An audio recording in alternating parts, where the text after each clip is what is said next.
안녕하십니까. 지금 이재명이가요, 계속 이거 내란이 계속되고 있다. 내란이 계속되고 있다. 내란 청산이 이거 시대 과제다. 이렇게 떠들고 있는데요. 요거는요, 뭐냐면 이거 문재인이가 들고 놓은 적폐청산 보다 이거 더 가혹한 이런 데 그 정치 보복을 예고하는, 즉 문재인은 적폐청산, 그 다음에 이거 이재명이는 내란청산, 이걸 이제 그 화두를 계속 그 괴담을 퍼뜨리고 있는데, 이 문제의 그 심각성을 제가 말씀드리고자 합니다. 우리가 이제 이거 문재인 때 가장 아프게 당한 게 뭐냐면 이제 이거 적폐청산이에요. 이 프레임에 진짜 문재인이가요, 집권 하자마자 적폐를 청산하자 이래가지고 이제 이거 우리 조사받은 사람이 한 900여 명, 1000명 가까이 될 겁니다. 그 중에 한 200명 이상이 사법 처리되는, 야, 조선시대의 그 사화, 이런 게 있잖아. 뭐, 무호사화나 갑자사화, 뭐, 기묘사화, 을사사화 이런 게 있잖아요. 4대 사화. 이런 게 그 사화를 능가하는 우리 그 보수, 괴멸, 이런 게 그 문재인 때 있었지 않습니까? 문재인 때. 거기에 이제 윤석열 검찰, 그 다음에 한동훈 검찰이 있었잖아. 근데 윤석열 대통령은 이제 그 완전히 보수 쪽으로, 우파 쪽으로 넘어왔는데, 한동훈은 아직도 그 화양 연화, 자기 인생의 가장 그때 문재인의 개노릇을 할 때가 내 인생의 황금기였다. 가장 빛난 순간이었다. 아직도 하고 있는 게 그 한동훈 맞잖아요. 이 말 맞잖아. 본인이 적폐 수사할 때, 보수 우파 때려잡을 때 내 인생의 화양 연화였다. 본인이 한 말이잖아. 뭐 제가 그게 없는 이야기 지낸 거 아니잖아요. 맞죠? 근데요, 그때만 해도 그게 진짜 심각했잖아. 적폐청산 그 프레임에 희생된 사람이 얼마나 많아요. 바로 그게 전직 대통령, 박근혜 대통령, 그 다음에 이명박 대통령, 그 다음에 모든 국정원장들, 그 다음에 이제 존경하는 김관진 장군부터 수많은 국방장관들, 그렇죠? 그 다음에 그 아깝게, 안타깝게 돌아다닌 변창훈 검사나 그 검사들부터 얼마나 그 우리 우파가 당했습니까? 그게 적폐청산이에요. 문재인 때. 그만 해도 치가 떨리는데, 이가 갈리고. 근데요, 이번에 이재명의 내란청산은요, 문재인의 적폐청산하고는 비교도 안 될 정도로 엄청나게 그 피비린내가 완전히 진동할 겁니다. 이재명의 내란청산은 문재인의 적폐청산과는 비교가 안 되게 엄청나게 온 나라가요, 완전히 피비린내가 진동할 정도로 대규모 사륙전, 정치보복이 이루어질 겁니다. 왜? 근거가 있어요. 이재명이가 항상 정치보복은 소리 소문 없이 조용히 해야 된다. 조용히. 그러면서 권력은 잔인하게 써야 된다. 이 말 했잖아요. 이것도 팩트입니다. 이재명이가 권력은 잔인하게 써야 된다. 그 다음에 정치보복은 소리 소문 없이 조용히 한다. 이렇게 공언했지 않습니까? 왜 그러면 문재인 때보다 더하냐? 저는 두 가지 근거를 들어볼게요. 일단 이재명이 이놈이 문재인보다 개인적인 잔인합니다. 그렇죠? 이재명과 개딸들이 문재인과 대깨문보다 개인적으로 더 잔인하고 원한을 품고 있어요. 실제 이재명이도 많이 당한 거는 맞아. 재판이 12개 지금 재판하고 있고, 검찰 수사도 받았고, 12개 재판하고 있고, 구속도 될 뻔했고, 이가 떨리겠지. 그러니까 이제 원래 또 성향이 문재인보다는 더 잔인한 놈이고, 거기다가 탄압도 자기는 많이 받았고, 또 개딸도 그렇고, 그러니까 이제 개인적인 캐릭터, 이게 문재인과 대깨문보다 이재명과 개딸들이 훨씬 더 잔인하고 원한을 품고 있는, 이게 첫째 이유고요. 두 번째 중요한 게요, 정치 보복하고 피비린 날라면 힘이 있어야 되잖아. 문재인 때는 견제 세력이 있어. 문재인 때는 그 정도 힘은 없었단 말이야. 근데 이번에는 어때요? 이번에는 이재명이가 대통령 되는 순간에 삼권일체가 됩니다. 우리 성경을 치면 삼위일체, 성령, 성부, 성자, 삼위일체, 이것처럼 삼권일체가 된다고. 맞잖아요. 입법권, 그 다음에 행정권, 그 다음에 사법하는데 사법권. 이게 일치가 돼버린다고. 그러면 이게 나라가 완전히 공산당 일당 독재보다 더한 게 된다고. 문재인 때는 그 정도는 아니었다고. 왜냐하면 이게 아직도 견제 세력, 우리 그 보수 정당이 의석이 좀 있었고, 지금 이게 의석이 어딨냐고. 108석에 배신자들이 득실한데 의석이 어딨냐고. 100석도 이제 미만 되겠지. 이번에 참패하면. 이번에 참패하면 이게 한동기가 나갈지 어떻게 될지 어떻게 알아? 모른다고요. 그러니까 제도적으로도 이재명이 한데 엄청난 힘이 실려버리는 거예요. 힘이 실려버리는 거예요. 상권이 통일돼 버리니까. 와, 이러면 이게 완전히 뭐 공포정치인지 암흑, 완전히 뭐 가는 거죠. 자기는 이게 잔인하게 보복하면서. 그러면 이게 그때는 문재인 때는 이게 적폐청산한다고 뭐 주로 공직자들 위주로 한 게 800~900명 수사받았죠. 근데 이번에 오면요, 이재명이 정권이 만약에 잡으면 이게 진짜 완전히 이제 개딸 전체주의 사회 되면서 이게 상권이 통일돼 버리면요, 어디까지 보복 가느냐? 뭐 윤석열 대통령이나 이게 국민의힘 의원들 이거는 말할 것도 없고, 벌써 이 계엄에 찬성 안 하면 추경호 원내대표부터 전부 내란 세력이다 이러고 있잖아. 국민의힘 의원들이 절반은 이게 수사받을 수 있는 거고요.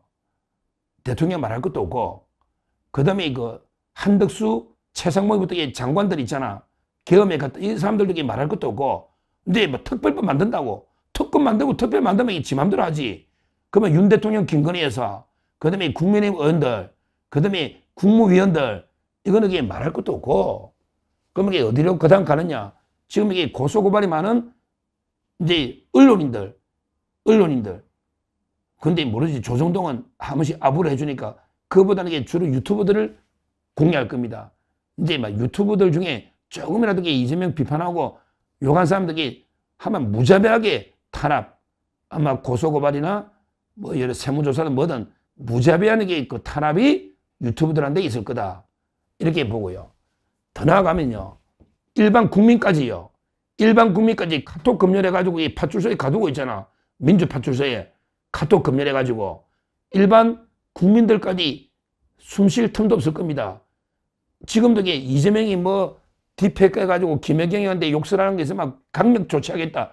자기들은 광주에서 윤석열 대통령 딥페이크 만든 때는 한마디도 안 하더니, 이재명이 김혜경이한테 막 요구하는 딥페이크는 막 강력 대항하겠다고 지금 날뛰고 있잖아. 그러면 이게 우리 우파 국민들이 이재명하고 저항하다 보면 이게 그냥 좀 비판하다 보면 이게 무자비한 국민들까지 탄압이 들어올 수 있다. 정말 이게 심각한 상황이 오는 거예요. 이거야말로 이게 완전히 뭐 암흑의 공포정치가 벌어질 수 있는 거예요. 결국 문재인 때 적폐청산 프레임으로 우리가 한 번 이게 1차 괴멸을 당했는데, 이번에 만약에 이재명이가 집권하면 그때하고는 이게 비교도 안 되는 1000배, 10,000배, 100,000배 엄청난 이게 피비린내가 나는 보복극이 벌어질 수가 있다. 이걸 이게 우리가 분명히 인식을 해야 되고, 그저 근거도 했잖아. 그때보다 이 권력이 훨씬 상권이 일체화되어 있고, 또 이재명과 개딸들이 훨씬 원한이나 잔인한 이런 게 캐릭터 성격이 있다.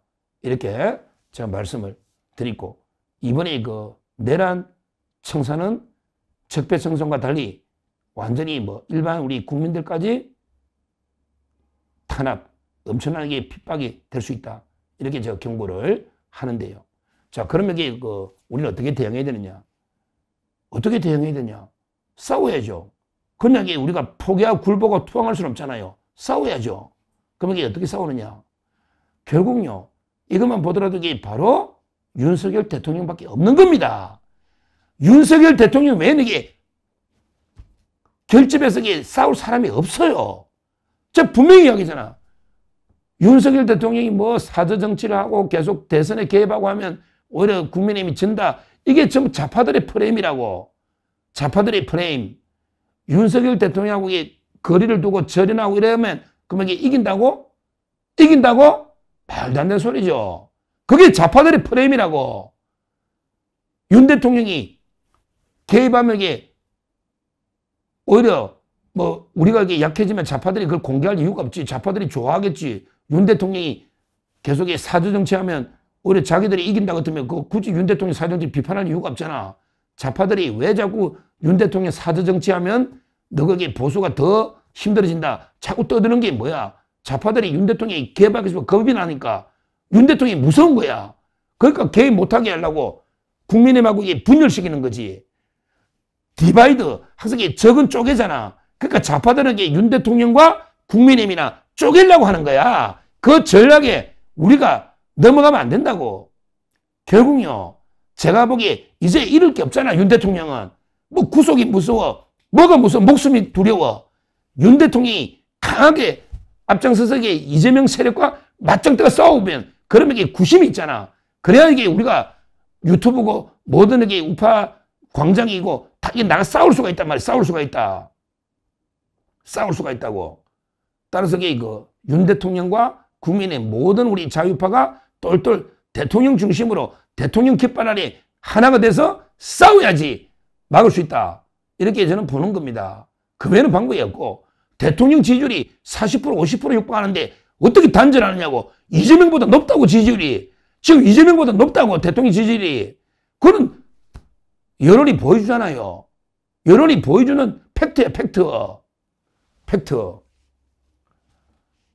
결론적으로 지금 이제 자꾸 좌파들은 윤 대통령하고 이제 국민의힘이나 보수를 분열 잘라내려고 쪼개려고 온갖 잘못된 프레임으로 하고 있고, 거기에 우리가 속아서는 안 되고 우리는 이게 단호하게 윤 대통령 중심으로 뭉쳐서 이재명과 맞짱뜨게 싸워야 된다. 제 주위에요. 제 주위에 좀 잘 나가는 어르신들 중에 일부는요. 나 이게 이재명이 되면 이민 가겠다. 도망가겠다. 이게 왜 이민을 가느냐고. 왜 도망을 가느냐고. 그냥 싸워야지. 목숨 걸고 왜 이민을 가가 우리가 도망을 가느냐고. 우리가 정통 주인인데. 우리가 자유대한민국의 주인이라고, 주인. 왜 이민을 가? 끝까지 맞싸우고요. 저는 윤 대통령이 깃발을 들고 새로운 길 싸우면요. 그 길을 저는 따라가겠다 했지 않습니까? 대통령 뒤를 따라서 저는 끝까지 대통령이 가는 새로운 길에 같이 동행 따라가겠다 했지 않습니까? 길이라는 게, 좀 누누이 말해, 길이라는 게 대통령이 딱 걸어가면요. 그러면 여러 사람이 따라 걸어가면 완전히 새로운 길이 생기는 겁니다. 결론적으로 우리가 이재명이한테 뭐 협치 어쩌고 저쩌고 통합 어쩌고 저쩌고 우클릭 이게 쏘면 안 돼요. 문재인 때 적폐청산과는 비교할 수 없는 내란 청산, 이걸로 무지막지한 보복극이 벌어지니까 이걸 어떻게든 막아야 되고, 그러기 위해서는 윤석열 대통령이 최전선의 중심에 서야 되고, 그 중심으로 우리가 똘똘 하나가 돼서 새로운 길을 개척해 나가는, 이거 외에는 방법이 없다. 이렇게 제가 다시 한번 말씀드리고, 왜 이재명이 되면 이민 가느냐 피하느냐 이런 게 우리가 나약한 포기하는 이런 게 모습을 보이면 안 됩니다. 우리 대한민국의 주인은 우리 자유파 보수 주체 세력입니다. 왜 주인이 범죄자한테 안방 내주고 우리가 피하는 이런 일이 절대 있어서는 안 된다. 우리는 어떻게든 이재명의 직권을 막고 끝까지 대한민국을 수호하기 위해서 끝까지 맞서 강력하게 대통령 최선도에 있어서 우리가 특히 미래 청년 세대들과 함께 맞서 싸워야 된다. 이렇게 다시 한번 강곡하게 호소를 드리고, 저도 대통령이 걸어가시는 새로운 길에 적극 동참하겠다. 이렇게 말씀을 드립니다. 감사합니다.